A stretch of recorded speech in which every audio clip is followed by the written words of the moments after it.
Hello students, आज की class में हम स्टार्ट करने वाले हैं chapter number 5 complex number and quadratic equation. Students, सबसे पहले हम इसको थोड़ा इंट्रोड्यूस कर लेते हैं कि कॉम्प्लेक्स नंबर क्या होते हैं।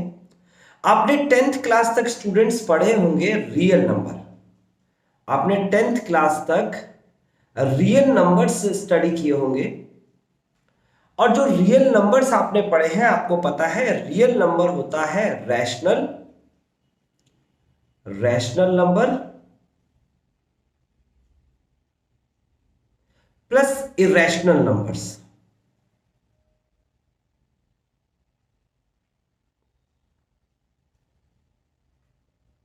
यानी कि रैशनल नंबर्स और इरेशनल नंबर्स को जब हम जोड़ते हैं तो बनता है रियल नंबर। यानी रियल नंबर में सारे नंबर्स आ जाते हैं, चाहे वो डेसिमल में हो, फ्रैक्शन में हो, चाहे वो प्लस में हो, चाहे वो माइनस में हो, सारे नंबर रियल नंबर्स में आ जाते हैं।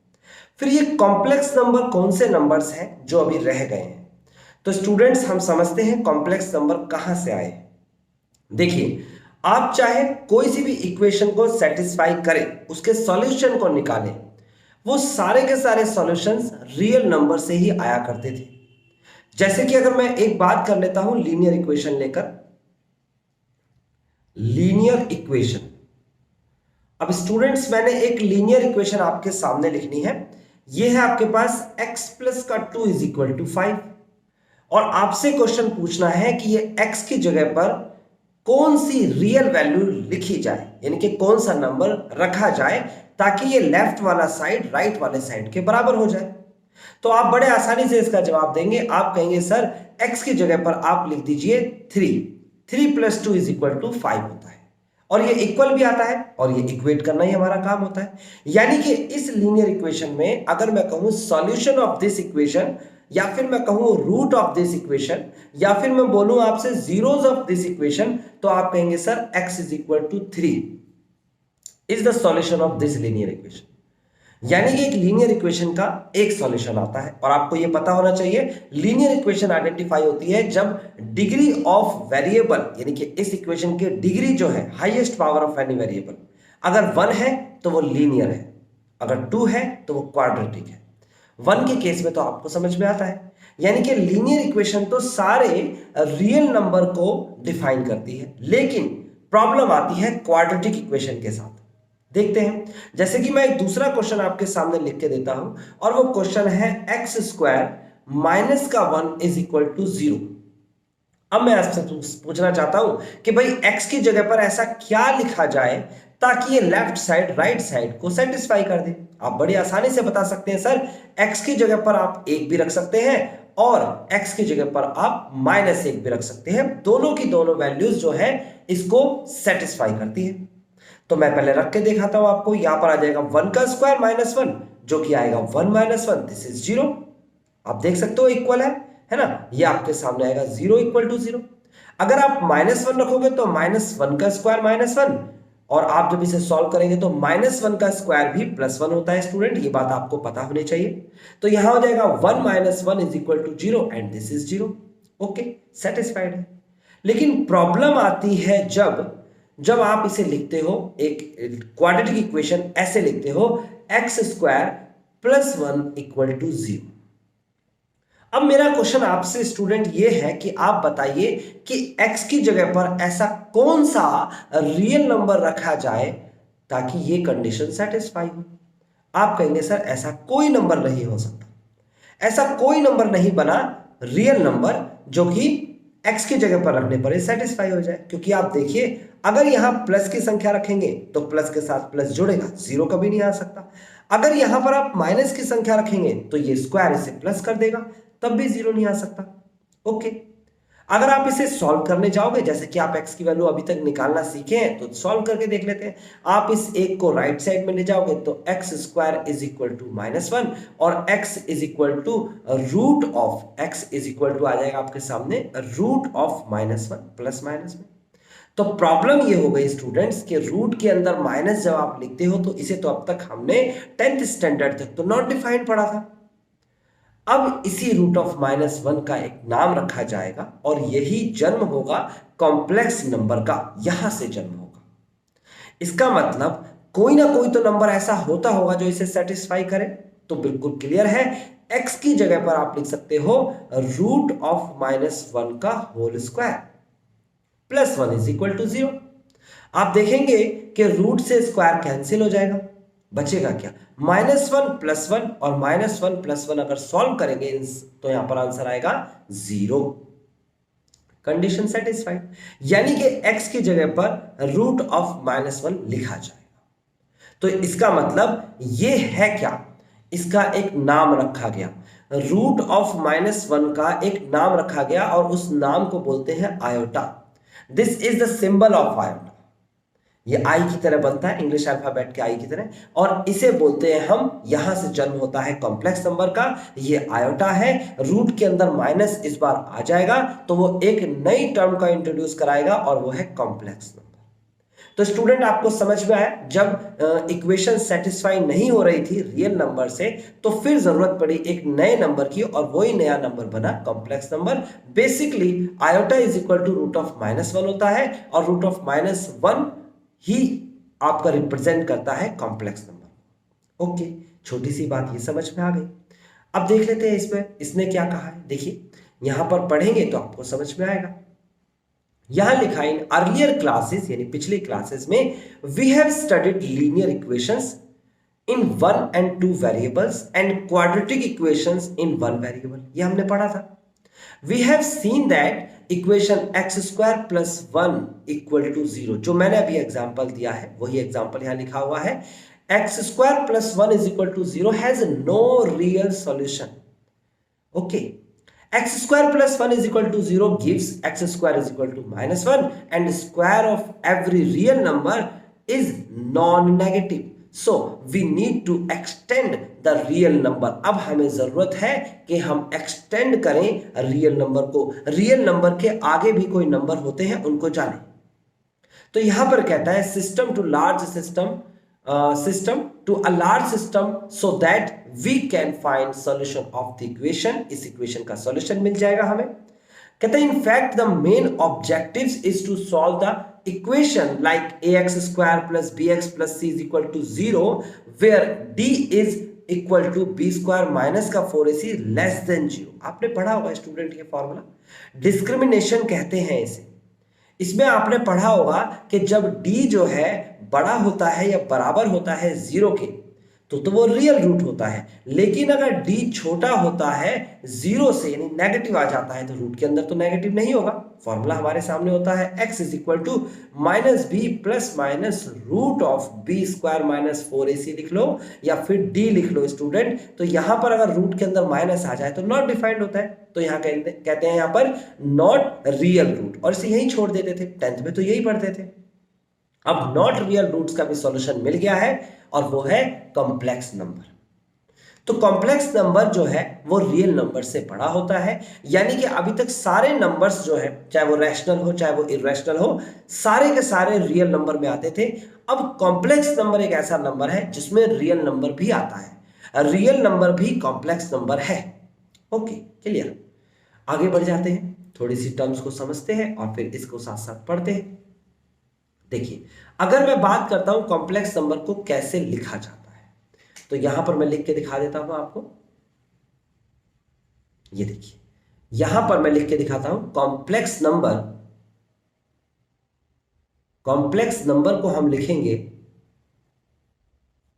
इस जेड से, इस तरीके से जेड से रिप्रेजेंट करेंगे। ऑफ कोर्स जेड से आप एक और नंबर रिप्रेजेंट करते हो और वो होता है इंटीजर। इंटीजर में और कॉम्प्लेक्स नंबर में थोड़ा सा डिफरेंस है, बता देता हूं।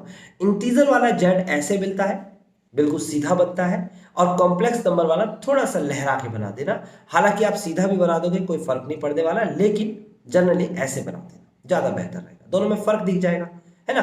जेड से रिप्रेजेंट करते हैं हम कॉम्प्लेक्स नंबर को, और होता क्या है, ये होता है a + आयोटा b। बहुत सिंपल है, कॉपी पे लिखते चले जाइए, a + आयोटा, ये आयोटा आई की तरह बना हुआ है, आयोटा b। अब यहां पर ये a कौन है भाई, a है रियल पार्ट, रियल पार्ट के नाम से पहचाना जाएगा। इसे RE भी रिप्रेजेंट करेंगे, RE फॉर रियल पार्ट। किसका real part? Complex number z का। तो यहां पर R E bracket of z लिख दीजिए, आंसर आएगा ए। इसी तरीके से बी क्या है भाई?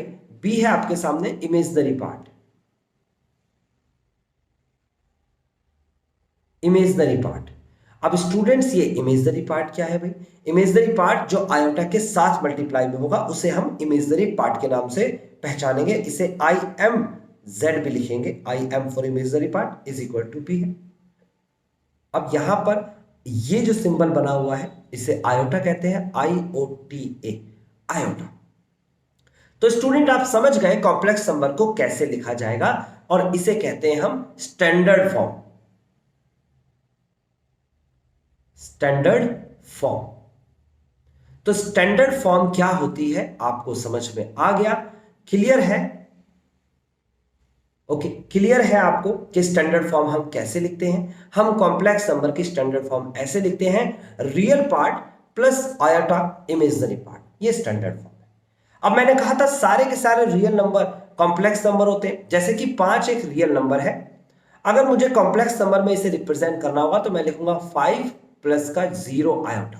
देख लो किस तरीके से हम कॉम्प्लेक्स नंबर में किसी भी रियल नंबर को हम कॉम्प्लेक्स नंबर में कैसे लिख सकते हैं। कैसे लिखा? 5 plus 0 iota, and this is called the form of standard form of complex number. Okay, समझ में आ गया। अब यहां पर इससे कॉम्प्लेक्स नंबर के बारे में कुछ बताया है जो मैं बता चुका हूं आपको अभी। यहां कहता है लेट अस डिनोट माइनस का रूट 1, माइनस का 1, root of -1, the symbol of this is the iota. तो आयोटा स्क्वायर कितना होगा? ऑब्वियस सी बात है, अगर आयोटा की वैल्यू रूट ऑफ -1 है और स्क्वायरिंग बोथ साइड करेंगे, आप क्या करेंगे? स्क्वायरिंग बोथ साइड, तो आपको क्या मिलेगा स्टूडेंट? आपको यहां मिलेगा iota square is equal to -1। तो आयोटा स्क्वायर की वैल्यू -1 होती है, ये बात कभी मत भूलिएगा, ये बहुत इंपॉर्टेंट टर्म है। कहते हैं this means that iota is a solution of the equation this. इसका मतलब ये हुआ इस इक्वेशन का सॉल्यूशन आयोटा होगा। और इसी तरीके से बहुत सारे एग्जांपल्स इसने बता दिए लिख के। ये सारे के सारे कॉम्प्लेक्स नंबर है। यहां पर लिख दिया रियल पार्ट और इमेजिनरी पार्ट को कैसे रिप्रेजेंट करते हैं, और यहां पर इसने लिख दिया कि अगर मैं कहता हूं Z1 और Z2 दो कॉम्प्लेक्स नंबर है और ये दोनों के दोनों इक्वल है, तो A बराबर होगा C के और B बराबर होगा D के। Real part is equal to real part, imaginary part is equal to imaginary part. अब इसके लिए एक एग्जाम्पल इन्होंने समझाया है। एग्जाम्पल नंबर फर्स्ट करते हैं। आप भी अपनी कॉपी निकाल लीजिए और एग्जाम्पल नंबर फर्स्ट मेरे साथ करिए। देखिए स्टूडेंट, यहां पर आपके सामने लिखा हुआ है एग्जाम्पल नंबर फर्स्ट में क्या लिखा हुआ है? यहां लिखा हुआ है 4x प्लस का iota bracket of 3x minus का y is equal to 3 plus का आयोटा ब्रैकेट ऑफ माइनस का 6। ये सिंपल है। आप देखेंगे ये जो लेफ्ट साइड में एक कॉम्प्लेक्स नंबर है, इसका रियल पार्ट आपके पास 4x दे रखा है, 4x, और राइट साइड में भी एक कॉम्प्लेक्स नंबर है, इसका भी रियल पार्ट दे रखा है, वो 3 दे रखा है। हो गया कंपेयर। उसके बाद आयोटा के साथ वाली संख्या जो है वो इमेजिनरी पार्ट कहलाता है। यहां पर इमेजिनरी पार्ट है 3x माइनस का y, और राइट साइड में आयोटा के साथ मल्टीप्लाई में है माइनस का 6। बहुत सिंपल है। आप लिखेंगे बाय कंपेयरिंग वी गेट, हमें क्या मिलेगा? ये नंबर मिलेंगे। तो x की वैल्यू कितनी आ गई? 3/4, और इस x की वैल्यू को उठा के यहां रख देंगे तो आएगा 3 इंटू में 3/4 माइनस का y is equal to minus का 6। आप इसे राइट में y ले जाएं और लेफ्ट में 6 लेके आए तो आएगा 9/4 प्लस का 6 इज इक्वल टू y। आप एलसीएम ले लेंगे तो आ जाएगा 9 प्लस का 24 अपॉन में 4 इज इक्वल टू y। तो इसका मतलब y की वैल्यू हमारे सामने आ गई 9 प्लस 24 आ जाएगा 33/4, और ये हमारा फाइनल आंसर आ गया। स्टूडेंट्स देख सकते हैं इसने भी यही निकाला है। बहुत सिंपल है, कंपेयर करिए और वैल्यू निकालिए। ठीक है, अब आ गया है स्टूडेंट यहां पर अलजेब्रा ऑफ कॉम्प्लेक्स नंबर। इसको एक बार रीड आउट कर लेते हैं। अलजेब्रा ऑफ कॉम्प्लेक्स नंबर, और इसके अंदर जो टर्म्स यूज करी है, जो लॉ यूज करे हैं स्टूडेंट, ये आप जब फर्दर क्लासेस में ग्रेजुएशन में जाएंगे, अगर आप साइंस के स्टूडेंट हुए तो अगर आप ग्रेजुएशन में जाएंगे तो ग्रेजुएशन में एब्स्ट्रैक्ट अलजेब्रा करके एक सब्जेक्ट मिलेगा आपको, वहां पर इस लॉज को यहां पर रिकॉल किया जाएगा। ये सारे के सारे लॉ जो है ये आपने रिलेशन फंक्शन में भी पढ़े होंगे, कॉम्प्लेक्स नंबर में भी होते हैं, यानी कि लॉ एक ही है, अलग अलग टर्म को आइडेंटिफाई करते हैं कि यहां पर ये लॉ किस तरीके से देखा जाए। तो हम एक एक करके लॉ को पढ़ लेते हैं, क्योंकि इससे रिलेटेड क्वेश्चंस बनते हैं, एनसीईआरटी में नहीं दे रखे हैं, क्वेश्चंस आपको मिलेंगे, तो इसलिए हम इसे जरूर पढ़ेंगे। ओके, एनसीईआरटी में जो एक्सरसाइज दे रखी है वो सिर्फ कॉम्प्लेक्स नंबर को सिंप्लीफाई करने के लिए दे रखी है, यानी कि सिंपली समझाने के लिए दे रखी है कि कॉम्प्लेक्स नंबर कैसे बिहेव करता है। वहां पर जो चैलेंजिंग क्वेश्चंस हैं वो नहीं दे रखे हैं, लेकिन क्वेश्चंस जरूर बनते हैं। आप जब क्वेश्चंस करेंगे, एग्जाम्स की प्रिपरेशन करेंगे, तब आपको पता चल जाएगा हाँ क्वेश्चंस तो आए हैं यहां से, तो इसे पढ़ेंगे जरूर। एनसीईआरटी में ये जो लिखा हुआ है इसे पढ़ेंगे जरूर। देखिए यहां लिखा हुआ है algebra of complex number. Of course algebra क्या होता है? अलजेब्रा, किसी का भी अलजेब्रा, किसी भी टॉपिक का अगर अलजेब्रा पढ़ना होता है स्टूडेंट्स, तो सिंपल सी बात याद रखिएगा, उसका एडिशन, उसका सब्ट्रैक्शन, मल्टीप्लिकेशन और डिवीजन, ये चारों जानना जरूरी है। ओके, तो हम स्टार्ट करते हैं अलजेब्रा में सबसे पहले addition of two complex number. देखिए क्या लिखा हुआ है यहां पर, जरा पढ़ लेते हैं। There are two complex number Z1 and Z2। यहां पर दो कॉम्प्लेक्स नंबर आपको दे रखे हैं, एक का नाम Z1 है और एक का नाम Z2 है। Z1 की वैल्यू दे रखी है a plus iota b and Z2 की वैल्यू दे रखी है c प्लस आयोटा d। तो स्टूडेंट मैं यहां पर एक बात क्लियर कर दूं, जब भी कभी ऐसे रैंडम वैल्यूज लेनी होती है कि a प्लस आयोटा b, तो इसका मतलब ये कहना चाहता है कि a और b कुछ भी रखिए, कुछ भी, और आंसर जो है वो बन जाएगा, जैसे भी वो फॉलो करने के लिए होता है। कोई भी एग्जांपल ले सकते हैं आप, रैंडमली कुछ भी रखिए, ए की जगह कुछ भी रखिए, बी की जगह कुछ भी रखिए, आंसर सेम आएगा जो ये कह रहा है। तो इसलिए इसने ए प्लस आयोटा भी लिया है ताकि सारे के सारे एंटायर वैल्यू को रिप्रेजेंट किया जा सके। ओके, अब इस पे क्या क्या लॉ है, पहले लॉ के पास चलते हैं। देखिए पहला लॉ क्या कहता है, आपको दिख रहा है स्टूडेंट पहला लॉ क्या कहता है? पहला लॉ कहता है the closure law. Closure law क्या होता है, अगर आपने इससे पहले नहीं पढ़ा है, हालांकि ये 7th में भी था, 8th में भी था, ये बुक्स में था, मैथ्स में पढ़ते थे बच्चे, लेकिन स्टूडेंट्स इग्नोर कर देते हैं क्योंकि एक्सरसाइज में कम ही होता है और इसको पढ़ते नहीं है। तो हम यहां पढ़ लेते हैं। क्लोजर लॉ ये होता है स्टूडेंट, यहां पर मैं लिख देता हूं, आप भी जरूर लिखिएगा। क्लोजर लॉ जो होता है वो क्या होता है, जब हम किसी भी दो नंबर्स पर कोई भी ट्रीटमेंट करते हैं, यहां एडिशन की बात हो रही है तो एडिशन का ट्रीटमेंट करेंगे, मल्टीप्लिकेशन की बात होगी तो मल्टीप्लिकेशन का ट्रीटमेंट करेंगे, डिवीजन की बात होगी तो डिवीजन का ट्रीटमेंट करेंगे। क्लोजर हर जगह सेटिस्फाई होता है, चेक करते हैं होगा कि नहीं। तो अगर मान लीजिए हम कोई भी दो नंबर पर कोई भी, बाइनरी कहते हैं इसमें, एक ट्रीटमेंट करेंगे, उस ट्रीटमेंट के बाद अगर रिजल्ट भी वही नंबर आए जिस नंबर को लेके चले थे, तो क्लोजर लॉ सेटिस्फाई। अब मेरी बात आपको समझ नहीं आएगी, एग्जांपल से समझते। जैसे कि मैंने कहा कोई भी नेचुरल नंबर में अगर मैं कोई भी दूसरा नेचुरल नंबर जोड़ दूं तो आंसर नेचुरल नंबर आएगा, यानी कि natural number satisfy the addition law, addition rule of closure law. कौन सा? नेचुरल नंबर का ये कॉन्सेप्ट, कोई सा भी का मतलब कोई सा भी। लेकिन अगर मैं आपसे कहूं natural number minus natural number is equal to natural number, no, not always.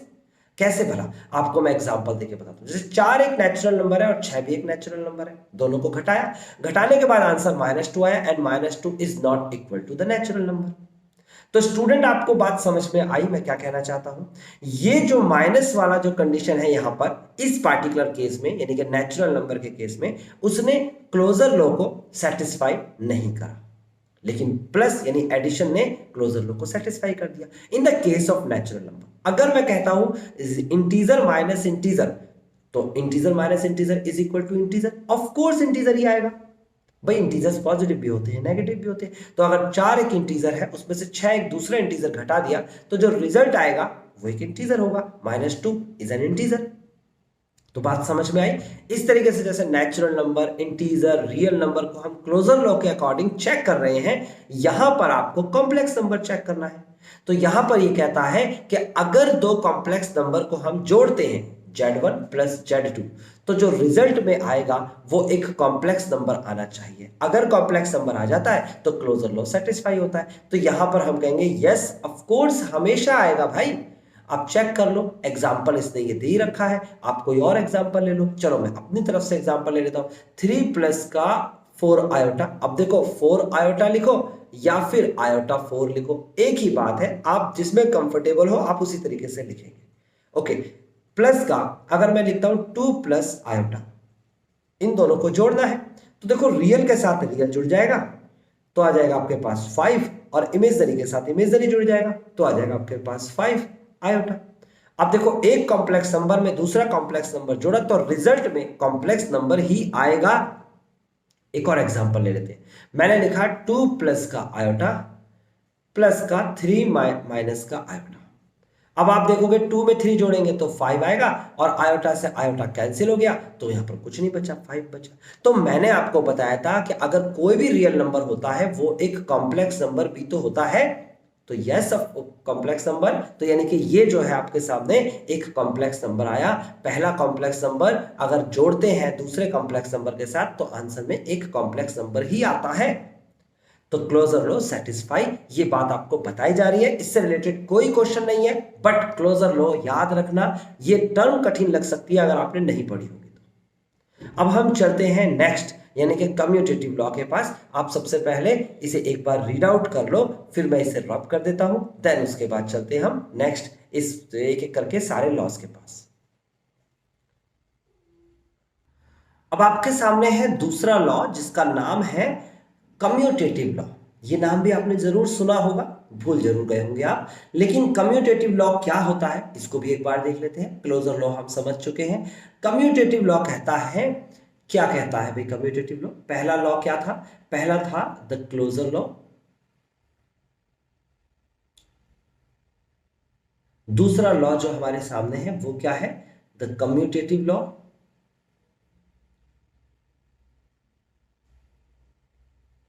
अब कम्यूटेटिव लॉ कहता है कि कोई भी कॉम्प्लेक्स नंबर में अगर मैं दूसरा कॉम्प्लेक्स नंबर जोड़ दूं तो जो आंसर आएगा, यानी कि पहले में अगर दूसरा जोड़ूं तो आंसर आएगा second complex number plus first complex number. आप कहोगे सर क्या मजाक कर रहे हैं, ये तो बहुत आसान है। ऑफ कोर्स ये बहुत आसान है स्टूडेंट्स, लेकिन जब आप बाइनरी ऑपरेशन पढ़ते हो, एब्स्ट्रैक्ट अलजेब्रा पढ़ते हो, तब कुछ जगह पर ये कंडीशन सेटिस्फाई जब नहीं होती है तो उस केस में आपको यहां पर बताना होता है ये एबिलियन ग्रुप का पार्ट है या नहीं है।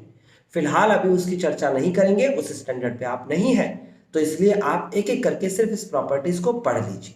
तो ये बहुत आसान है, कोई भी दो कॉम्प्लेक्स नंबर को अगर आप जोड़ेंगे आगे पीछे रख के तो आंसर सेम आना चाहिए। देखिए जैसे कि मैंने कहा 2 प्लस का आयोटा प्लस वे करेंगे 1 प्लस का 3 आयोटा इज इक्वल टू, ये सेकंड वाले को पहले लिख लेते हैं 1 प्लस का 3 आयोटा और प्लस करेंगे फर्स्ट वाले को बाद में लिख लेते हैं 2 प्लस आयोटा।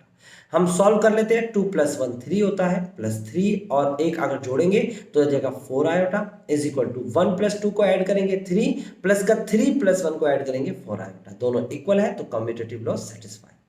तीसरे के पास चलते हैं स्टूडेंट। तीसरा जो हमारे पास लॉ दे रखा है वो है एसोसिएटिव लॉ। यहां देख सकते हैं ये है हमारे पास third law, the associative law.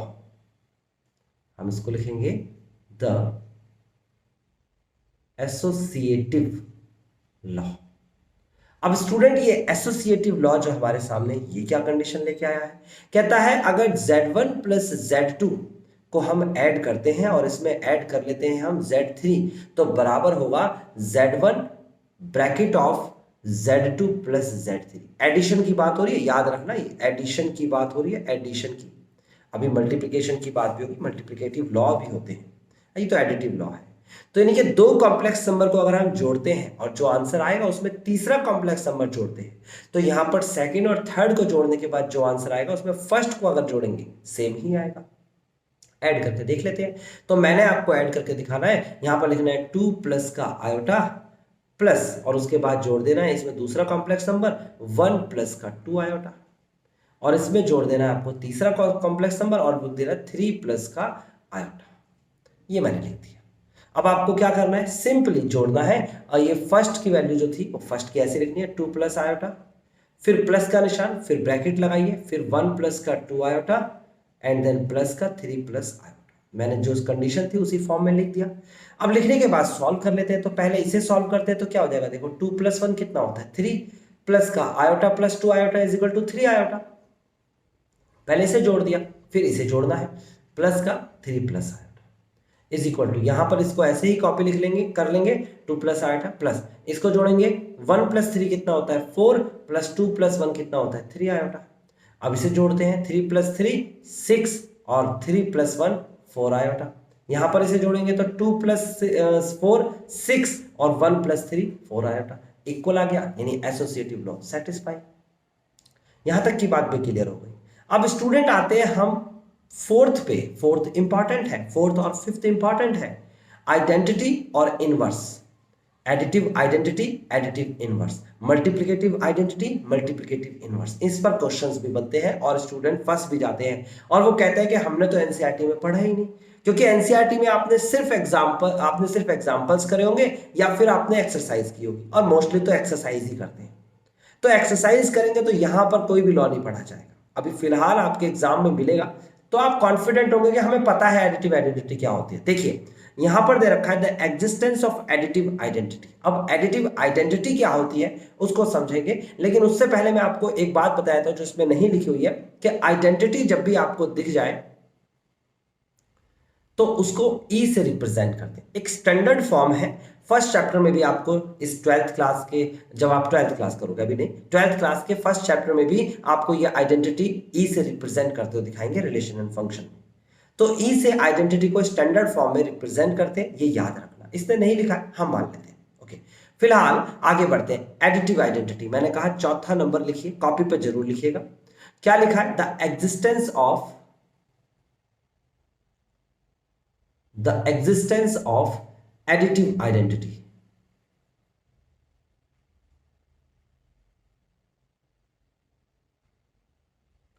Additive identity का एग्जिस्टेंस कैसे तलाशेंगे?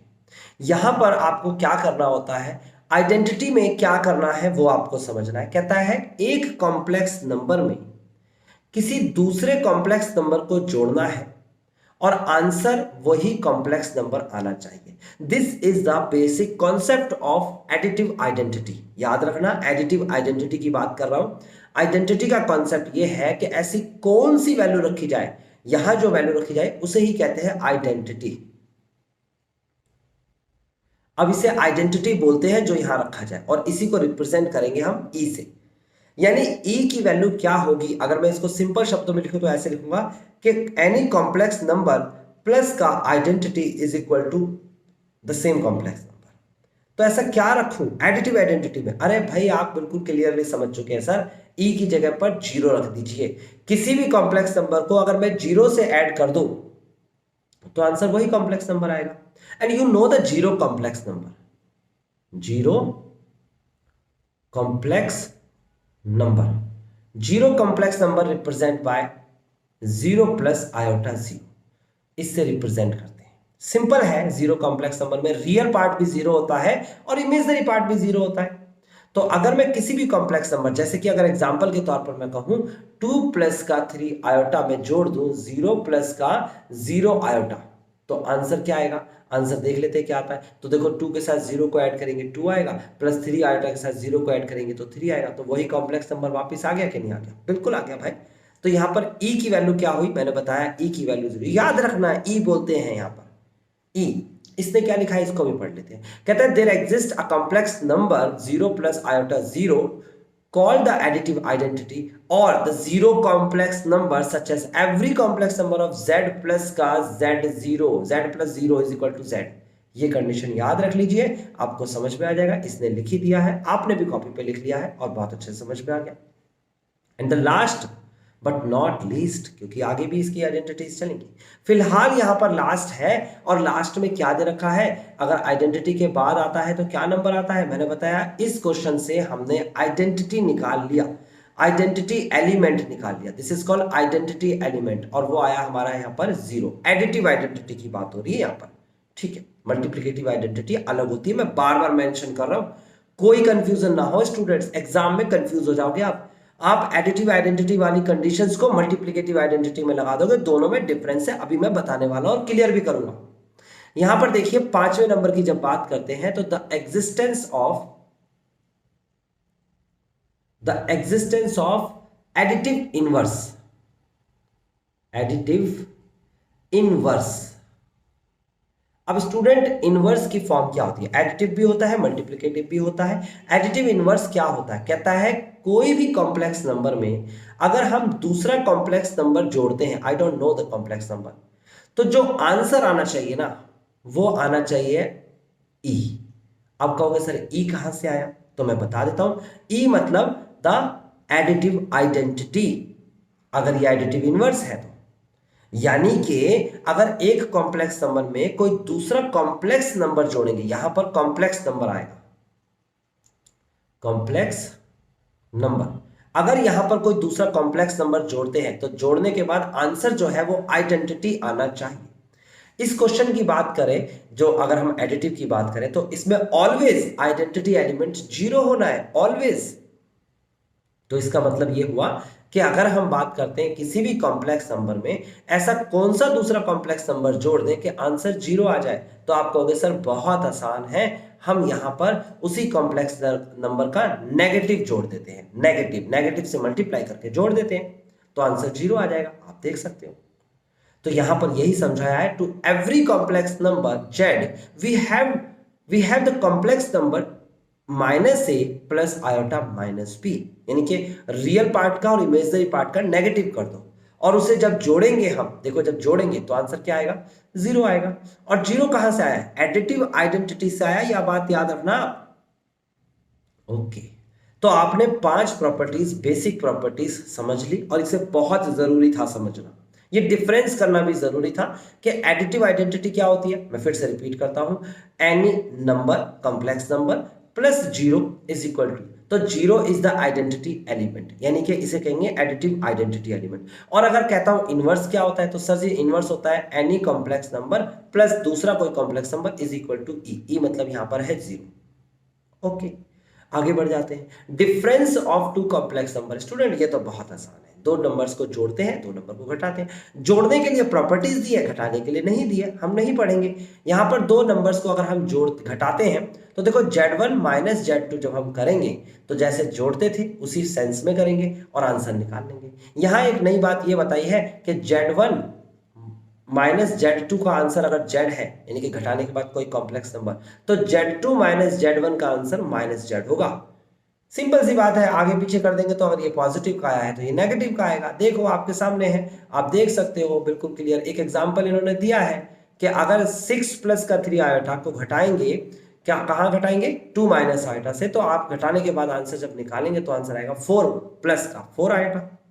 जब इसे आगे लिख देंगे, इसे पीछे लिख देंगे, घटाएंगे तो माइनस में आएगा। सेम है, कुछ भी कठिन नहीं है, इसे पढ़ने की भी इतनी जरूरत नहीं है। ठीक है, आगे बहुत इंपॉर्टेंट पार्ट आता है, जैसे अभी एडिटिव बताया ऐसे मल्टीप्लिकेटिव बताया, इसे नहीं पढ़ोगे तो कंफ्यूजन हो जाएगी भाई। सबसे पहला है इसके अंदर क्लोजर लॉ, मल्टीप्लिकेटिव की बात हो रही है यहां पर, ध्यान से समझना। कौन सी बात हो रही है, multiplicative, multiplicative of two complex number, two complex numbers, दो कॉम्प्लेक्स नंबर का मल्टीप्लिकेशन। सबसे पहला है क्लोजर लॉ। अब क्लोजर लॉ क्या कहता है, यहां पर लिखा हुआ है क्लोजर लॉ, आप देख सकते हैं, कॉपी भी जरूर करेंगे। मल्टीप्लिकेशन में क्लोजर लॉ ये कहता है कि अगर Z1 की मल्टीप्लाई Z2 के साथ करी जाए तो आंसर जो आएगा वो Z आएगा। ये क्या बात हुई भाई, ये कह रहा है कि किसी भी कॉम्प्लेक्स नंबर की किसी दूसरे कॉम्प्लेक्स नंबर में मल्टीप्लाई कराएंगे तो रिजल्ट आंसर जो आएगा वो हमेशा आएगा एक कॉम्प्लेक्स नंबर। ये नहीं बोला कि वो कॉम्प्लेक्स नंबर की वैल्यू क्या होगी, बस ये कह रहा है कि कॉम्प्लेक्स नंबर आएगा। ठीक है, चेक कर लेते हैं। जैसे कि Z1 एक कॉम्प्लेक्स नंबर है 2 प्लस का आयोटा, Z2 एक दूसरा कॉम्प्लेक्स नंबर है 3 प्लस का 2 आयोटा, मल्टीप्लाई करा लेते हैं। Z1 इंटू Z2, मल्टीप्लाई कैसे कराते हैं देख लीजिए, 2 प्लस आयोटा, जैसे कि x ऐसे लेके चलिए आयोटा को, जैसे कि x को लेके चलते हैं अलजेब्रा की तरह, 3 प्लस 2 आयोटा। आप जब सॉल्व करेंगे स्टूडेंट तो 2 की मल्टीप्लाई 3 में कराएंगे तो 2 3 जा 6, प्लस का 2 की मल्टीप्लाई 2 में कराएंगे 2 2 जा 4 आयोटा, प्लस का आयोटा की मल्टीप्लाई 3 में कराएंगे तो 3 आयोटा, प्लस का आयोटा की मल्टीप्लाई कराएंगे 2 में तो कितना आ जाएगा, प्लस का 2 आयोटा स्क्वायर। और अभी मैंने बताया था कि आयोटा स्क्वायर -1 होता है, यूज करेंगे तो ये आ जाएगा आपके पास 6, और इन दोनों को जोड़ेंगे तो प्लस का 7 आयोटा, प्लस का 2 और आयोटा स्क्वायर की वैल्यू तो -1 होती है, इसका मतलब हो गया माइनस का 2, और माइनस का 2 6 में से लेस करेंगे तो 4 प्लस का 7 iota. This is another complex number, एक डिफरेंट कॉम्प्लेक्स नंबर बन के आया। यानी कि दो कॉम्प्लेक्स नंबर की जब मल्टीप्लाई कराएंगे स्टूडेंट तो आंसर में कॉम्प्लेक्स नंबर ही आएगा। तो आपको समझ में आया, this is satisfy the closure law, multiplicative जो आपकी कंडीशन है टू कॉम्प्लेक्स नंबर की क्लोजर लॉ को सेटिस्फाई करती है। ओके, कम्यूटेटिव को सेटिस्फाई करती है। दूसरा केस हमारा आता है कम्यूटेटिव का। कम्यूटेटिव में क्या होता है स्टूडेंट, किसी भी दो कॉम्प्लेक्स नंबर की मल्टीप्लाई कर दीजिए, पहले फर्स्ट को लिखे फिर सेकंड को, बराबर होता है second into first. First multiply by second is equal to second multiply by first. आप करके देख लेना, मैं एग्जांपल नहीं कर रहा। जैसे कि 1 2 में मैंने मल्टीप्लाई इसे कर दिया और 2 1 में आप इसे आगे लिखिए और इसे पीछे लिखिए, ऐसे करके मल्टीप्लाई करके देख लीजिए, आंसर सेम ही आएगा, यही आएगा। एसोसिएटिव भी मैं नहीं लिखा रहा क्योंकि एसोसिएटिव बहुत आसान है। थर्ड नंबर आता है एसोसिएटिव लॉ। एसोसिएटिव लॉ, तो स्टूडेंट एसोसिएटिव लॉ क्या कहता है, Z1 multiply by Z2 multiply by Z3।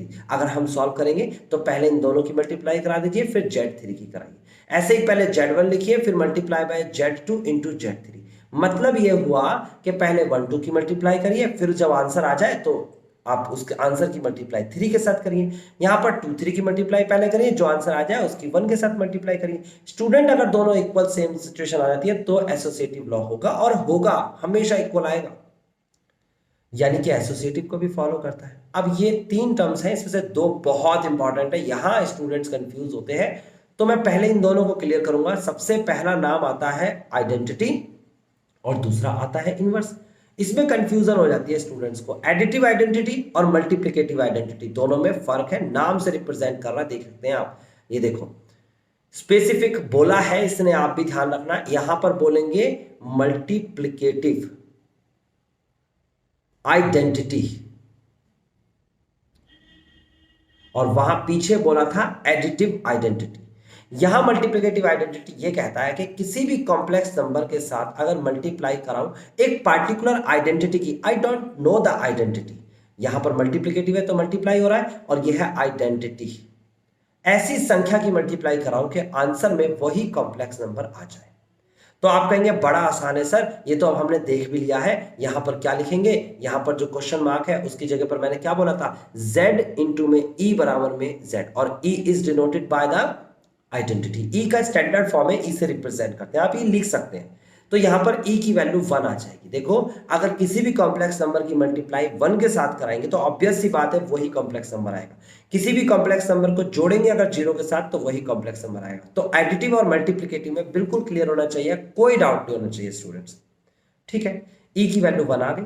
इसी e से बनेगा हमारा नेक्स्ट वाला पार्ट, और नेक्स्ट वाला पार्ट क्या है, फिफ्थ वाला मल्टीप्लिकेटिव इनवर्स। इस पे क्वेश्चन भी है एक्सरसाइज में, क्या नाम है, मल्टीप्लिकेटिव इनवर्स। इसके क्वेश्चंस करेंगे अभी हम। एडिटिव इनवर्स नहीं दे रखे हैं लेकिन पेपर में जरूर आ जाता है एडिटिव इनवर्स। मल्टीप्लिकेटिव इनवर्स के लिए बिल्कुल क्लियर है, एक कॉम्प्लेक्स नंबर की मल्टीप्लाई एक दूसरे कॉम्प्लेक्स नंबर में कराएंगे और आंसर में आना चाहिए ई का मतलब 1, फिलहाल यहां पर ई का मतलब 1 है। जैसे एडिटिव में ई का मतलब 0 था, यहां पर ई का मतलब 1 है। तो आप बताइए किसकी मल्टीप्लाई कराएं। आप कहेंगे बड़ा सिंपल है सर जी, जेड की मल्टीप्लाई अगर 1/z में करा देंगे तो आंसर 1 आएगा। तो 1/z को लिखा जाता है z की power -1 and this is called multiplicative inverse. अगर इन दोनों की मल्टीप्लाई करा देंगे कोई भी कॉम्प्लेक्स नंबर और उसके अगर रेसिप्रोकल में मल्टीप्लाई करा दें तो आंसर आएगा मल्टीप्लिकेटिव इनवर्स। और ये ऑब्वियस सी बात है, मैंने कहा था, आप अगर आपने 8th क्लास में पढ़ा होगा तो मल्टीप्लिकेटिव इनवर्स करके है, वहां पर आपको रैशनल नंबर दे रखे हैं, जैसे कि 2/3 का मल्टीप्लिकेटिव इनवर्स बताओ, तो आप कहेंगे सर जी 2/3 का मल्टीप्लिकेटिव इनवर्स है 3/2, इन दोनों की मल्टीप्लाई कराएंगे आंसर 1 आएगा, देख सकते हो। ये था रैशनल नंबर में, बहुत आसान था, पहले ही चैप्टर था। ओके, नाउ अगला एक और नाम आता है डिस्ट्रीब्यूटिव लॉ। ये डिस्ट्रीब्यूटिव लॉ है, कठिन तो बिल्कुल भी नहीं है। क्या दे रखा है आपको डिस्ट्रीब्यूटिव लॉ में, ये देखिए ये रहा।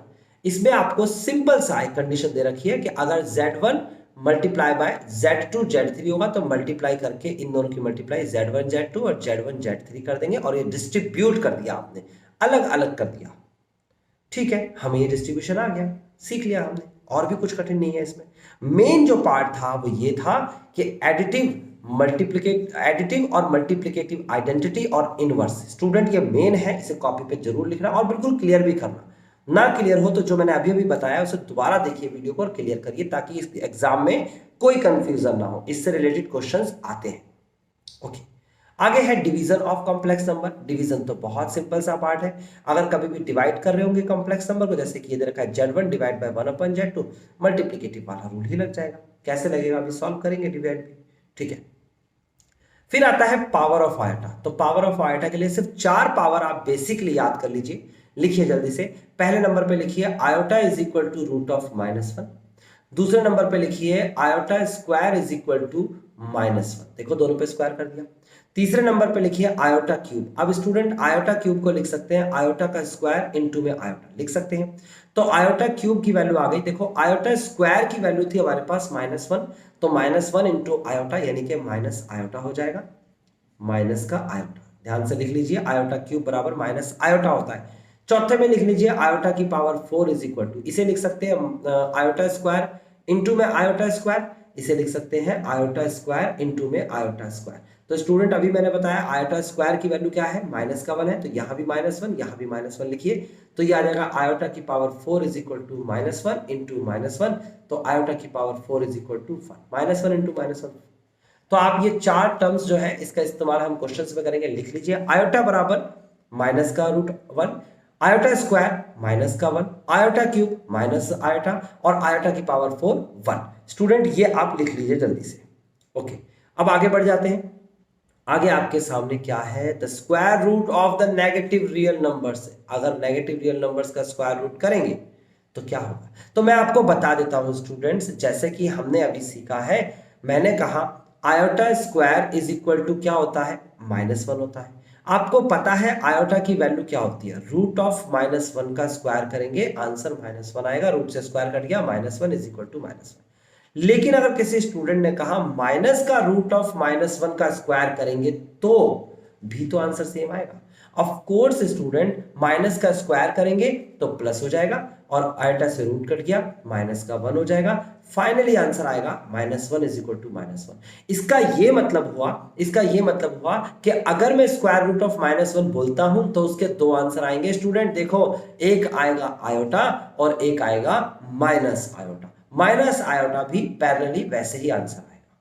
तो आपको समझ में आ गया स्टूडेंट ये क्या कह रहा हूं मैं, ठीक है। तो आप जल्दी से इसको भी एक बार रीड आउट कर लीजिए। यहां पर इन्होंने एग्जांपल दिया है, रूट ऑफ 3 आयोटा का स्क्वायर किया है तो आंसर आया है क्या, -3, और माइनस का रूट ऑफ 3 का आयोटा का स्क्वायर किया है तो भी आंसर -3 आया है। तो इन्हें ये कंडीशन सेटिस्फाई करके दिखा दी।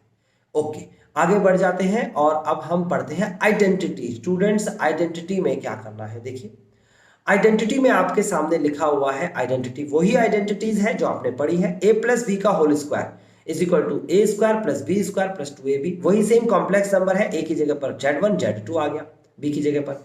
यही आइडेंटिटी है। डिस्ट्रीब्यूटिव लॉ लगाया, फिर उसके बाद कम्यूटेटिव मल्टीप्लिकेटिव लॉ लगाया, तो ये लॉ लगा सकते हो आप, लेकिन रूल वही लगेगा। ऐसे ही a माइनस बी का whole square a square minus b minus 2ab plus का b स्क्वायर। इसी तरीके से a प्लस बी का whole cube a cube plus का 3a square b plus 3ab square plus का b क्यूब। फिर a minus b का whole cube a cube minus का 3a स्क्वायर b प्लस का 3ab स्क्वायर और उसके बाद b क्यूब माइनस का। उसके बाद फिर a square minus b square बराबर a plus b a minus b. मैंने a b करके इसलिए ही यहाँ पर डिनोट किया है स्टूडेंट, ताकि आप चीजों को समझ सकें। बहुत आसान है। यहां पर इन्हें सेटिस्फाई किया, एक प्रूफ दिया, उसके बाद इन्हें सारी की सारी कंडीशन सिमिलर करके लिख दी। आपको टेंशन नहीं लेनी।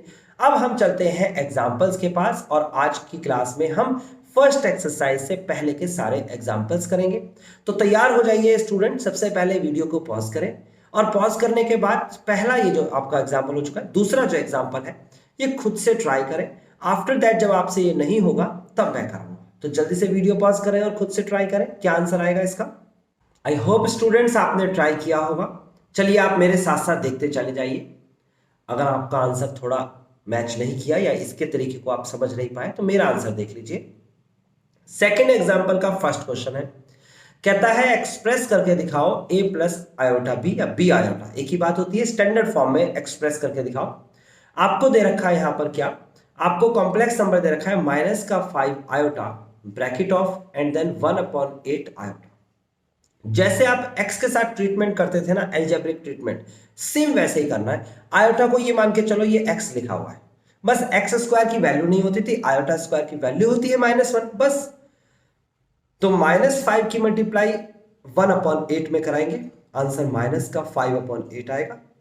और आयोटा की मल्टीप्लाई आयोटा के साथ कराएंगे तो आंसर आयोटा स्क्वायर आएगा। आयोटा स्क्वायर की वैल्यू बिकॉज हमें पता है और वो है -1, तो हम यहां पर सीधा सीधा रिप्लेस कर देंगे, -5/8 मल्टीप्लाई बाय -1 और आंसर आएगा 5/8। लेकिन हमें तो इस फॉर्म में लिखना है, तो हम लिखेंगे z इज इक्वल टू, ये कौन सी कंडीशन है, ये है रियल पार्ट। कौन सा पार्ट है, रियल पार्ट। इमेजनरी पार्ट नहीं दे रखा तो हम 0 आयोटा लिख लेंगे, जो पार्ट नहीं दे रखा होता उसे हम 0 आयोटा करके या 0 करके लिख देते हैं। ये हमारा पहले का आंसर आ गया। आप देख सकते हो इसने भी यही किया है।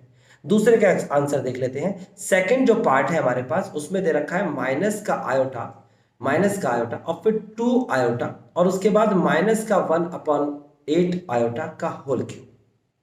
कैसे करेंगे भाई, सबसे पहले हम होल क्यूब को एक्सपेंड कर लेते हैं, यहां पर इसे भी सॉल्व कर लेते हैं। तो सॉल्व करेंगे तो आएगा आपके पास -2 iota square, okay, multiply by, इसे सॉल्व करेंगे तो माइनस है, पावर 3 है, ओड नंबर पावर है तो माइनस ही रहेगा। 1 का क्यूब 1 होता है, 8 का क्यूब कितना होता है, 8 इंटू 8 इंटू 8, 8 8 64 8 256, ओके, इंटू में आयोटा का क्यूब कर देंगे, या आयोटा का क्यूब है। अब आयोटा स्क्वायर भी पता है मुझे, आयोटा क्यूब भी पता है मुझे। आयोटा स्क्वायर की वैल्यू होती है स्टूडेंट -1 और आयोटा क्यूब की वैल्यू क्या होगी भाई, माइनस का आयोटा। याद रखना, डायरेक्ट वैल्यू रख दी मैंने, आयोटा क्यूब माइनस का आयोटा। अभी तो लिखवाया था, देखो ऊपर मैंने यहां पर अभी तो लिखवाया था आयोटा क्यूब, ये रहा आयोटा क्यूब की वैल्यू, देखो ये रहा माइनस का आयोटा, और आयोटा की पावर 4 भी लिखवाया था 1, तो आप डायरेक्ट भी लिख सकते हो ना। आप तो फिलहाल आगे बढ़ते हैं। यहां पर मल्टीप्लाई करेंगे तो प्लस का निशान आएगा, तो ये 2 बन जाएगा। यहां पर आप सॉल्व करेंगे तो माइनस का और माइनस का प्लस का निशान आ जाएगा। प्लस को शो करने की जरूरत नहीं है, प्लस ऐसे ही लिख देंगे और आएगा आयोटा 1/256 आयोटा। अब स्टूडेंट आपको सिंपल सा काम करना है, 2 1 2, 2 1 2, 2 4, 2 8, यानी कि 1/128 आयोटा। तो z इज इक्वल टू आ जाएगा 0 प्लस का 128 आयोटा। जो पार्ट नहीं था उसे 0 से रिप्रेजेंट करते हैं, ये रियल पार्ट है, ये इमेजिनरी पार्ट है, and this is called standard form. Student आपको समझ में आ गया तो आप इसे कॉपी कर लें, कुछ गलती अगर आपने की हो। अब हम चलते हैं, यही हमारा आंसर है, देखो यहाँ पर इन स्टैंडर्ड फॉर्म में नहीं लिखा, हम लिखेंगे। उसके बाद हम चलेंगे आगे। आगे हमारे सामने है एग्जाम्पल नंबर 3, इसे जल्दी से पूरा कर लें अगर आपने नहीं किया हो तो। अब देखिए स्टूडेंट, यहां पर एग्जाम्पल नंबर 3 है। एग्जाम्पल नंबर 3 आपसे कहता है एक्सप्रेस करके दिखाओ in the form standard form. आपको यहां पर दे क्या रखा है, 5 माइनस का 3 आयोटा की whole cube, and you know the identity. अब अगर आपको नहीं पता तो स्टूडेंट पहले पता करें। आप लिखेंगे वी नो दैट, या फिर लिखेंगे बिकॉज a माइनस बी का whole cube is equal to a cube plus b cube, और minus, sorry not plus, minus होगा ना, a cube minus b cube, a cube minus b cube minus का 3a square भी and plus का 3ab square. Student ये आपको identity पता है, ओके। इस आइडेंटिटी के अकॉर्डिंग देखो, a की जगह पर 5 और b की जगह पर 3 आयोटा रिप्लेस कर दो। ये लेफ्ट वाला पार्ट मेरा क्वेश्चन है और ये राइट वाला पार्ट मेरा आंसर होने वाला है, क्योंकि क्यूब है, होल क्यूब। तो हम इसे राइट वाले पार्ट को यहां लिखेंगे, क्या लिखेंगे, a क्यूब, a की जगह 5 लिखा है, 3 के 5 का क्यूब, बी क्यूब, बी की जगह पर 3 आयोटा लिखा है तो 3 आयोटा का होल क्यूब, माइनस का 3, ए की जगह पर 5 का होल स्क्वायर, बी की जगह पर 3 आयोटा प्लस का 3, ए की जगह पर 5 और बी की जगह पर 3 आयोटा का होल स्क्वायर। बात समझ में आती है।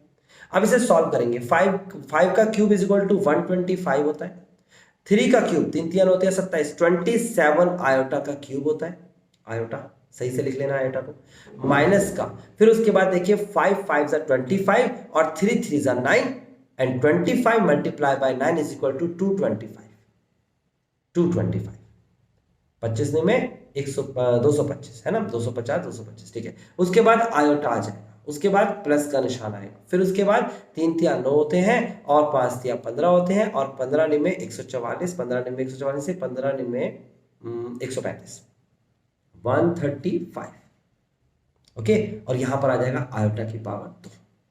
तो बात समझ में आ गई। अब आपको क्या करना है, आयोटा क्यूब की वैल्यू रख देनी है, आयोटा स्क्वायर की वैल्यू। बच्चे आयोटा की वैल्यू मत रख देना भाई, आयोटा की वैल्यू होती है √-1। इसी से बचने के लिए तो यहां आए थे, यहां छुप गए थे हम, और इसे यहां से अगर हम छुप गए हैं तो इसको ऐसे ही रहने देना, ये नहीं कि वापस इसको ये रख दे, कई बच्चे रख देते हैं, बिल्कुल गलत है, मत रखना। अब आप क्या करेंगे, 125 माइनस का 227, और यहां पर आ जाएगा आयोटा क्यूब की वैल्यू माइनस का आयोटा, माइनस का देखो आयोटा लिखा हुआ है, माइनस का 225 आयोटा प्लस का 135 ब्रैकेट ऑफ, और आयोटा स्क्वायर की वैल्यू माइनस का 1। अब क्या करना चाहिए स्टूडेंट, सिंपली सॉल्व करते हैं। 125 माइनस माइनस प्लस का 27 आयोटा माइनस का 225 आयोटा माइनस का 135। बात से समझ में आती है। 125 और 135 को हम सब्ट्रैक्ट कर देंगे तो माइनस का 10 बचेगा। 27 और 225 को सब्ट्रैक्ट कर देंगे तो माइनस का 198 आयोटा बचेगा। And this is the standard form a plus iota b।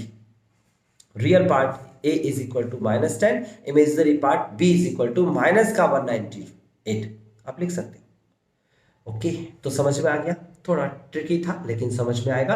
Next example खुद से ट्राई करो, जब तक मैं इसे रब कर देता हूं, वीडियो को पॉज करो और इसे एग्जांपल को करके दिखाओ। एग्जांपल नंबर 4 में क्या कहा गया है, एग्जाम्पल नंबर 4 में कहता है express in this form, standard form he express करने को कहता है, माइनस का √3 एंड देन प्लस का √-2 एंड ब्रैकेट ऑफ आगे दे रखा है 2√3 माइनस का आयोटा। क्या करना है भाई, सबसे पहले इसको यानी कि माइनस में √2 दे रखा है तो आपको क्या √-2, तो इसको पहले सॉल्व करके देखो। √-2 का मतलब लिखा हुआ है √-1 × 2 एंड √-1 का मतलब आयोटा होता है, ये बाहर जाएगा आयोटा बनेगा और ये अंदर ही रहेगा √2। तो इसको पहले कॉम्प्लेक्स नंबर बना लेते, -√3 प्लस का आयोटा √2। ओके, आयोटा आगे भी लिख सकते हो पीछे भी लिख सकते हो, मर्जी तुम्हारी चलेगी। यहां पर आ जाएगा इसका मल्टीप्लीकेशन, कैसे, √3 की मल्टीप्लाई इसमें और इसमें दोनों में करके दिखाइए जरा कैसे होगी भाई। माइनस का √3 और प्लस का √3 तो कितना हो जाएगा, यहाँ पर ये हो जाएगा आपके पास माइनस का 2 × में 3 भाई, √3 और √3 तो 3 होता है। उसके बाद माइनस का √3 की मल्टीप्लाई माइनस का आयोटा में करेंगे प्लस हो जाएगा।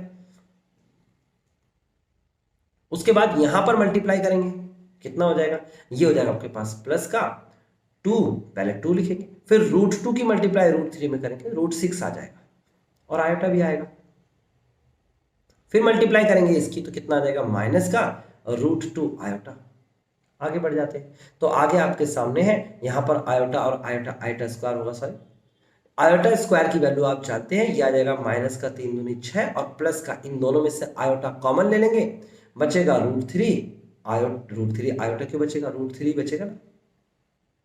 आप चाहो तो √3 भी कॉमन ले सकते हैं, इस 6 के पास √3 है ही पहले से, √3 कॉमन ले लो, आयोटा कॉमन ले लो, तो बचेगा 1 प्लस का 2 और यहां पर √3 कॉमन आ गया तो √2 बचेगा, 2√2। ओके, उसके बाद माइनस का √2 और आयोटा स्क्वायर की वैल्यू -1 होती है, इन दोनों को जोड़ देंगे और इसके साथ लिख देंगे। रियल पार्ट को एक साथ लिखेंगे माइनस का 6 प्लस का √2 और इमेजिनरी पार्ट को एक साथ लिखेंगे आयोटा के साथ जो भी संख्या यहां पर आएगी क्या है, √3 ब्रैकेट ऑफ 1 + 2√2। आप देख लीजिए किस तरीके से रियल और इमेजिनरी पार्ट लिखा गया है, ये आपके सामने इसका आंसर है। ओके, आयोटा आगे भी लिख सकते हो पीछे भी लिख सकते हो। तो स्टूडेंट ये पूरा कॉन्सेप्ट और इससे रिलेटेड हमारे एग्जांपल्स हमें समझ में आते हैं, बेसिक है, बहुत सिंपल है। अब हम नेक्स्ट टर्म के पास चलते हैं, इसे जल्दी से वीडियो को पहले पॉज करें और उसके बाद इसको कॉपी कर लें। आफ्टर दैट हम नई टर्म्स के पास चलने वाले हैं, ठीक है। अब जो नई टर्म हमारे पास आई है स्टूडेंट और इससे रिलेटेड कुछ प्रॉपर्टीज बनते हैं, इंपॉर्टेंट है, ध्यान से समझिएगा। एक नाम आता है मॉड्यूलस, मॉड्यूलस को हम लेंथ कहते हैं, लेंथ एक जगह से दूसरी जगह की दूरी, समझेंगे जब हम ग्राफ पढ़ेंगे तो जरूर समझेंगे, अभी नहीं समझ रहे, अभी सिंपल मॉड्यूलस समझिए। और दूसरा नाम है conjugate. Student conjugate is the image value, और जो रियल पार्ट और इमेजनरी पार्ट है उसकी एक इमेज वैल्यू बनती है। सेम इमेज वैल्यू कैसे बनती है, जैसे मिरर में आप अपने आप को देखते हो तो एक इमेज बनती है कि नहीं बनती, उसी तरीके से यहां पर भी मिरर इमेज बनती है और उसी को कॉन्जुगेट कहते हैं। बट इसको भी हम ग्राफ में समझेंगे। ग्राफ वाला सेक्शन जो है फर्स्ट एक्सरसाइज के बाद आएगा, उसको डिटेल करेंगे वहां पर। यहां पर सिंपली हम अलजेब्रिक फॉर्म में देख रहे हैं मॉड्यूलस और कॉन्जुगेट। तो देखिए सबसे पहला नाम आता है हमारे पास मॉड्यूलस। मॉड्यूलस, मॉड्यूलस क्या होता है? अगर कोई भी कॉम्प्लेक्स नंबर दे रखा हो, any complex number a plus iota b, तो मॉड्यूलस ऑफ कॉम्प्लेक्स नंबर ये होता है। इस तरीके से रिप्रेजेंट करते हैं, मोड लगा देते हैं दोनों तरफ, और इज इक्वल टू होता है root of a square plus b square. ये रूल है, कॉपी पे लिख लीजिए ताकि हम इससे रिलेटेड क्वेश्चंस करें, समझ में आएगा आपको। दूसरा हमारे पास नाम आता है कॉन्जुगेट का। कॉन्जुगेट, अब कॉन्जुगेट क्या होता है? किसी भी कॉम्प्लेक्स नंबर का, इसी कॉम्प्लेक्स नंबर की बात कर रहे हैं, उसका कॉन्जुगेट निकालना है तो कॉम्प्लेक्स नंबर का जो भी है ऊपर बार लग जाता है, ये सिंबल है, सिंबॉलिक फॉर्म कॉन्जुगेट की, और ये आता है a माइनस आयोटा बी। इसका मतलब कि जो इमेजनरी पार्ट होता है उसके सामने वाला निशान बदल जाता है। माइनस है तो प्लस हो जाएगा, प्लस है तो माइनस हो जाएगा, इमेजनरी पार्ट के सामने वाले निशान बदलते हैं। क्यों बदलते हैं सर? क्योंकि मैंने कहा इसकी इमेज बनती है, इसको हम ग्राफ पे पढ़ेंगे, अभी फिलहाल इतना याद करें। ओके, एक एग्जांपल दिया है इन्हें, एग्जांपल में आपको दिया है 3 प्लस आयोटा, इसके बारे में बताया कि मॉड्यूलस निकालना, तो 3 का स्क्वायर, रियल पार्ट का स्क्वायर, आयोटा के साथ 1 लिखा हुआ है तो 1 का square, root of 10, this is modulus, this is modulus, ये मॉड्यूलस आ गए सारे के सारे, और ये कॉन्जुगेट बताया, ऊपर मॉड्यूलस नीचे कॉन्जुगेट। ठीक है, अब यहां पर एक नाम आया है मल्टीप्लिकेटिव इनवर्स, ध्यान से समझना। मल्टीप्लिकेटिव इनवर्स जो इन्हें बताया वो है क्या? आप जानते हो किसी भी कॉम्प्लेक्स नंबर को अगर मैं बोलता हूं मल्टीप्लिकेटिव इनवर्स में, मल्टीप्लिकेटिव इनवर्स, तो मैंने बताया था उस कॉम्प्लेक्स नंबर के ऊपर पावर -1 कर देते हैं, यानी कि 1 upon complex number, 1 upon complex number, 1 upon में a प्लस आयोटा b की बात हो जाएगी। a प्लस आयोटा b मतलब कि जो भी यहां पर दे रखा था उसे हमने अपॉन में लिख दिया। अब स्टूडेंट आपको एक बात पता होगी, आपने 10th क्लास तक पढ़ी होगी कि बटे में डिनोमिनेटर में कभी भी रूट नहीं होता है। अगर रूट है तो हटाइए, कैसे हटाइए? रैशनलाइजेशन करके हटाइए। तो स्टूडेंट बटे में कभी आयोटा नहीं आएगा, क्योंकि आयोटा का मतलब भी रूट ऑफ -1 होता है। तो अगर कभी ऐसा आ जाए तो हम उसे हटाएंगे, कैसे? हम लिखेंगे a माइनस आयोटा b से multiply, a minus iota b से डिवाइड। ये अपोजिट साइन से न्यूमरेटर और डिनोमिनेटर में मल्टीप्लाई करने को कहते हैं रैशनलाइजेशन। तो गौर से देखेंगे स्टूडेंट, ऊपर क्या मिला? ऊपर मिला a माइनस आयोटा b, नीचे क्या मिला? देखो a प्लस बी और a माइनस बी का फॉर्मूला लगाएंगे, a square minus b square, यानी कि आयोटा स्क्वायर और b स्क्वायर आएगा। आयोटा स्क्वायर की वैल्यू क्या होती है स्टूडेंट? -1 होती है। तो हम लिखेंगे यहां पर a minus iota b upon में a स्क्वायर, और यहां पर लिखेंगे माइनस का 1। तो आप स्टूडेंट देख सकते हैं माइनस और माइनस प्लस हो गया, तो मैं डायरेक्ट लिख सकता हूं प्लस का 1, यानी प्लस का p स्क्वायर। अब वापस चलते हैं स्टूडेंट, वापस चलते हैं, वापस कहां चलेंगे हम चलते हैं इन दोनों टर्म्स के पास। किसके पास? एक मॉड्यूलस के पास। देखो मॉड्यूलस दिख रहा है आपको, अगर मैं इसका स्क्वायर कर दूं, मॉड्यूलस ऑफ जेड का स्क्वायर कर दूं, तो यहां से रूट हट जाएगा कि नहीं हट जाएगा? बिल्कुल हट जाएगा। a square plus b square बचेगा कि नहीं बचेगा? बिल्कुल बचेगा। और अगर मैं कॉन्जुगेट को देखूं तो नेगेटिव में लिखी हुई संख्या को, यानी कि उसी कॉम्प्लेक्स नंबर का नेगेटिव लिखा है तो कॉन्जुगेट कहलाता है, उसका सिंबल ये है। गौर से देखो, क्या यही कंडीशन बनी? ऊपर माइनस में बना तो ऑब्वियस सी बात है इसे हम लिखेंगे कॉन्जुगेट ऑफ जेड, और नीचे आपके पास a square plus b square बना तो इसे लिखेंगे मॉड्यूलस ऑफ जेड का whole square.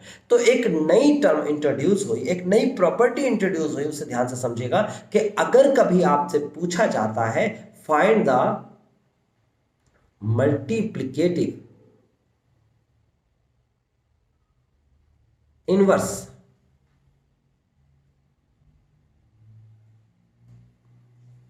Find the multiplicative inverse, तो अगर मल्टीप्लिकेटिव इनवर्स आपसे पूछा जाता है, जेड के पावर -1 पूछा जाता है, तो आप कहेंगे सर इसी का कॉन्जुगेट ऊपर लिख दो और मॉड्यूलस का स्क्वायर कर दो नीचे, मल्टीप्लिकेटिव इनवर्स बन जाता है। ये आपका मेथड हो जाता है, इसे हम टाइप 2 बोल देते हैं, या फिर बोल देते हैं इसे मेथड 2, क्योंकि मेथड फर्स्ट तो आपका ये है मेथड फर्स्ट।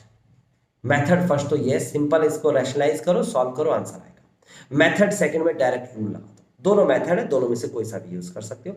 इससे रिलेटेड कुछ और प्रॉपर्टीज बनती हैं, इसने यही लिखवाया है। देखो मल्टीप्लिकेटिव इनवर्स आप देख सकते हो यहां पर इसने लिखा है, इस तरीके से सॉल्व किया जैसे मैंने बताया, और ये फाइनल इसने रिजल्ट दे दिया। आप इसको सॉल्व करेंगे यानी कि मल्टीप्लाई करेंगे कैसे, इसके बाद एक और रिजल्ट बनता है स्टूडेंट, इसके बाद एक और रिजल्ट बनता है, इसकी मल्टीप्लाई यहां करेंगे तो क्या हो जाएगा। देखो ये क्या लिखा हुआ है, ये लिखा हुआ है 1/z, मल्टीप्लाई किसके साथ करेंगे, मॉड्यूलस ऑफ z का whole square is equal to क्या है, z का कॉन्जुगेट। अगर मैं इस z की मल्टीप्लाई यहां कर दूं तो z का मॉड्यूलस का whole square is equal to z into में z का कॉन्जुगेट। एक नई प्रॉपर्टी कॉपी पे लिख लेना, इससे रिलेटेड क्वेश्चंस आते हैं, एमसीक्यूज आएंगे और आप फंस जाओगे।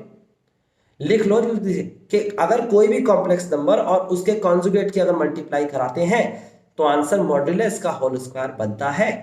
चेक करेंगे अभी हम कोई, अच्छा यार रख लेते हैं ना यार, चलो हम इस बात को रख के दिखाते हैं। हम लेट कर लेते हैं एनी कॉम्प्लेक्स नंबर, हम लिख लेते हैं 2 प्लस आयोटा, इस सारी टर्म्स को वेरीफाई करते हैं। सबसे पहले हम इसका मॉड्यूलस निकालते हैं। मॉड्यूलस क्या होगा, रूट ऑफ 2 का स्क्वायर प्लस 1 का स्क्वायर, और इसका स्क्वायर क्या करेंगे, स्क्वायर करेंगे तो रूट हट जाएगा, यानी कि 2 दूनी 4 और 1 5 आएगा। देख सकते हो आपने कैसे किया। उसके बाद इसका कॉन्जुगेट कर देते हैं। इसका कॉन्जुगेट कितना होता है, 2 माइनस का आयोटा। जब इसे सॉल्व करेंगे z इंटू जेड का कॉन्जुगेट तो आ जाएगा 2 प्लस आयोटा और 2 माइनस आयोटा। सॉल्व करेंगे तो z और z का conjugate is equal to a plus b minus b, formula 2 का स्क्वायर माइनस का आयोटा का स्क्वायर, आयोटा का स्क्वायर माइनस 1 होता है, माइनस माइनस प्लस हो जाएगा तो आ जाएगा 5। देखो आया कि नहीं आया, कंडीशन सेटिस्फाई हुई कि नहीं हुई है, बिल्कुल सेटिस्फाई हो गई सर। तो कोई से भी कॉम्प्लेक्स नंबर पे ये कंडीशन सेटिस्फाइड है, यही प्रॉपर्टी है, आप देख सकते हैं। उसके बाद इसने कह रहा है furthermore the following results can be easily derived from this z1 z2, और यहां पर इसने बता रखा है कि अगर दो कॉम्प्लेक्स नंबर की मल्टीप्लाई करने के बाद अगर आप उसका मॉड्यूलस निकालते हो और अलग अलग मॉड्यूलस निकालने के बाद मल्टीप्लाई करते हो, दोनों का रिजल्ट सेम आएगा। करके देख सकते हो अपनी मर्जी से कोई भी कॉम्प्लेक्स नंबर। अगर दो कॉम्प्लेक्स नंबर को डिवाइड करने के बाद उसका मॉड्यूलस निकालते हो या फिर अलग अलग मॉड्यूलस निकालने के बाद डिवाइड करते हो, आंसर सेम आएगा, बशर्ते आपको एक बात याद रखनी है कि z2 यानी नीचे वाली संख्या 0 नहीं होनी चाहिए। ठीक है, अगर दो कॉम्प्लेक्स नंबर को अलग अलग एक साथ मल्टीप्लाई करने के बाद कॉन्जुगेट निकालोगे, अलग अलग कॉन्जुगेट निकालो फिर मल्टीप्लाई करो, आंसर सेम आएगा। अगर दो कॉम्प्लेक्स नंबर के साथ हम देखते हैं प्लस या माइनस करने के बाद कॉन्जुगेट निकालेंगे या कॉन्जुगेट निकालने के बाद प्लस माइनस करेंगे तो भी आंसर सेम आएगा। अगर दो कॉम्प्लेक्स नंबर को डिवाइड करके पहले फिर उसके बाद कॉन्जुगेट निकालेंगे या फिर अलग अलग कॉन्जुगेट निकाल के डिवाइड करेंगे तो भी आंसर सेम आएगा, बशर्ते नीचे वाली संख्या यानी कि z2 0 नहीं होनी चाहिए। ये बेसिक है, कुछ बेसिक चीजें हैं, आप इसे जरूर पढ़िएगा। ये कॉम्पिटिटिव में एमसीक्यूज में आपको बहुत हेल्प करने वाले हैं ये प्रॉपर्टीज, और भी बहुत प्रॉपर्टीज होती हैं, बट सॉल्व भी कर लोगे, इन्हें याद नहीं रख के सॉल्व भी करना जानते हो। सॉल्व में थोड़ा सा मेथड हो जाता है, आपको थोड़ा टाइम कंज्यूमिंग है। ठीक है, ओके, अब हम चलते हैं एग्जाम्पल नंबर 5 के पास और एग्जाम्पल नंबर 6 के पास। वीडियो एंड करते हैं, ये क्लास एंड करते हैं। नेक्स्ट क्लास में आप जब मिलेंगे तो एक्सरसाइज के साथ मिलेंगे। तो अभी फिलहाल वीडियो को पॉज करें, एग्जाम्पल नंबर 5 खुद से ट्राई पहले खुद करें और फिर मेरा जो मैंने सॉल्व किया होगा उसे देखें। आई होप कि आपने एग्जाम्पल नंबर 5 ट्राई किया होगा। मल्टीप्लिकेटिव इनवर्स निकालना है, इसने खुद ऑलरेडी सॉल्व करके दे रखा है। देखिए आपको सबसे पहले लेट करना है, z is equal to 2 minus का 3 आयोटा। कहता है मल्टीप्लिकेटिव इनवर्स, आपको लिखना है मल्टीप्लिकेटिव इनवर्स। और क्या होता है मल्टीप्लिकेटिव इनवर्स, z के ऊपर पावर -1 और ये आ जाएगा आपके पास 2 माइनस 3 आयोटा की पावर -1, जिसको हम लिख सकते हैं 1/2 माइनस आयोटा 3 आयोटा। और नीचे कभी आयोटा नहीं होता तो रैशनलाइजेशन कर दीजिए, 2 प्लस का 3 आयोटा अपॉन में 2 प्लस का 3 आयोटा। जब आप इसे सॉल्व करेंगे तो आ जाएगा आपके पास आंसर 2 प्लस का 3 आयोटा अपॉन में नीचे आ जाएगा 2 का स्क्वायर और माइनस का 9 आयोटा स्क्वायर। सीधा सीधा फॉर्मूला लगा रहा हूं मैं। ठीक है, ऊपर आएगा आपके सामने 2 प्लस का 3 आयोटा और नीचे आ जाएगा 2 का स्क्वायर 4 प्लस का नहीं लिख रहे अभी माइनस ही रहने दो इसे, माइनस का 9 आयोटा स्क्वायर को -1 लिख देते हैं, माइनस और माइनस प्लस हो जाएगा तो मल्टीपल इनवर्स आ गया 2 प्लस का 3 आयोटा अपॉन में ये आ जाएगा आपके पास 9 और ये 4 जुड़ जाएगा तो कितना हो जाएगा 13 हो जाएगा। अलग अलग लिख के जरूर दिखाइएगा, 2/13 प्लस का 3/13 आयोटा। एक रियल पार्ट बना और एक इमेजिनरी पार्ट बना, स्टैंडर्ड फॉर्म में जरूर रिप्रेजेंट करिएगा। अब कोई स्टूडेंट कहता है कि सर हम ऐसे नहीं करना चाहते, ये आसान तरीका है, तो कहेंगे सर जी दूसरा मेथड भी है, मेथड सेकंड है ना, सेकंड मेथड। और सेकंड मेथड क्या है भाई, multiple inverse is equal to होता है किसी भी कॉम्प्लेक्स नंबर का कॉन्जुगेट अपॉन में मॉड्यूलस का स्क्वायर। तो पहले इसका कॉन्जुगेट निकाल लो जो कि साइन चेंज करने के बाद आता है, ऊपर वाली संख्या यही बनेगी, और फिर इसके मॉड्यूलस का स्क्वायर करोगे, नीचे वाली संख्या यही बनेगी, डायरेक्ट आ जाएगा। इन्हें दोनों मेथड से करके दिखाया, ये वाला मेथड मैंने किया है, ये वाला मेथड इसने करके दिखाया, पहले ये फिर ये, दो मेथड है।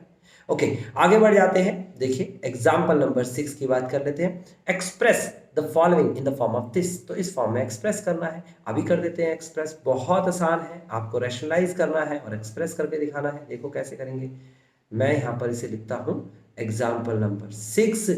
फर्स्ट पार्ट कहता है आपसे 5 प्लस का यहां पर दे रखा है √2 आयोटा अपॉन में 1 माइनस का √2 आयोटा।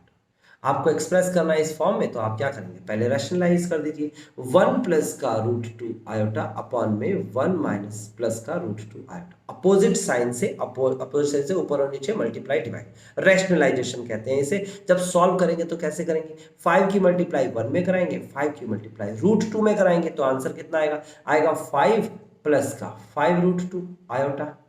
फिर उसके बाद प्लस का √2 की मल्टीप्लाई 1 में कराएंगे तो आएगा √2 आयोटा, और √2 की मल्टीप्लाई √2 आयोटा में कराएंगे तो आएगा प्लस का 2 आयोटा स्क्वायर। √2 इंटू √2 2 बन जाता है। नीचे a plus b minus b का रूल लग रहा है तो आ जाएगा 1 का स्क्वायर माइनस का √2 आयोटा का whole square.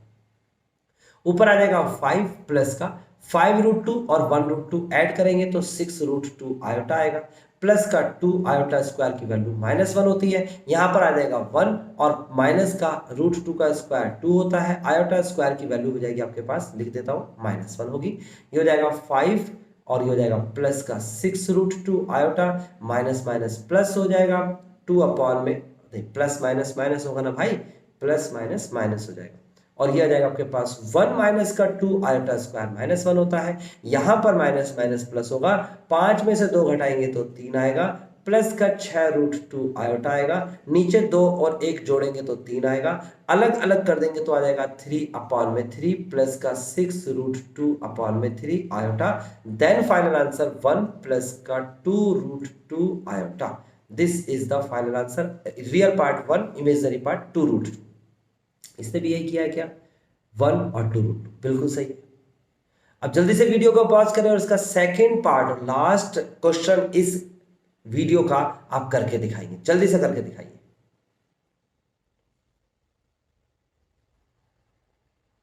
Question number example number 6 का क्वेश्चन नंबर सेकंड जो है पार्ट, इसमें क्या कहता है, एग्जांपल नंबर 6 का पार्ट सेकंड कहता है कि आपको इस फॉर्म में रिप्रेजेंट करना है, दे रखा है आयोटा की पावर माइनस का 35, साफ नहीं दिख रहा होगा तो मैंने लिख दिया है।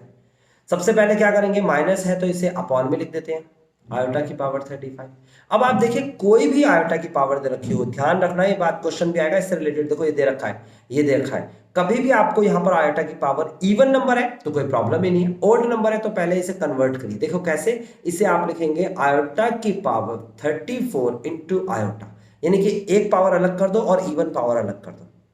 अब जो ये इवन पावर आई है इसको लिखेंगे 2 की पावर जो भी है, जैसे कि यहां पर लिखेंगे हम आयोटा की पावर 2 की पावर 17, 2 की पावर 17, अगर पावर के ऊपर पावर की मल्टीप्लाई हो जाती है स्टूडेंट, तो यहाँ पर 2 की पावर 17 34 होता है, इनटू आयोटा तो ऐसे ही रहेगा। आयोटा स्क्वायर की वैल्यू हमें पता है क्या होती है, -1 की पावर 17 इंटू में आयोटा, -1 की पावर 17 मतलब कि कितना हो जाएगा, ओड नंबर है ना ये, तो माइनस का माइनस ही रहेगा, 1 ऐसे ही रहेगा, और आयोटा आएगा। अब देखो कभी भी नीचे अपॉन में आयोटा नहीं रहता तो रैशनलाइज कर देंगे, आयोटा से ऊपर आयोटा से नीचे, तो क्या हो जाएगा, ऊपर बचेगा आयोटा, नीचे आ जाएगा माइनस का आयोटा स्क्वायर। आयोटा स्क्वायर की वैल्यू क्या होती है स्टूडेंट, -1 होती है, तो आयोटा अपॉन में माइनस का 1, नीचे तो प्लस का 1 आ जाएगा, जिसको हटा ही देंगे। तो फाइनली इसका आंसर आ गया, इसका आंसर है 0 प्लस आयोटा।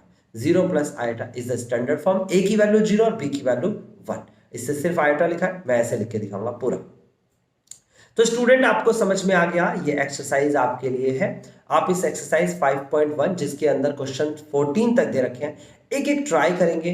आई होप कि आपने बेसिक से चीजें समझी हैं, स्टार्टिंग है और पहली बार आप अगर पढ़ रहे हैं तो आपको बेसिक से जानना जरूरी है। और पहले एक्सरसाइज करिए, उसके बाद नेक्स्ट वीडियो में इसका सॉल्यूशन लेके आता हूं मैं, और आप मैच करिएगा आपने क्या गलती करी है और क्यों करी है वो गलती। ओके स्टूडेंट्स, मिलते हैं अगली क्लास में, टेक केयर।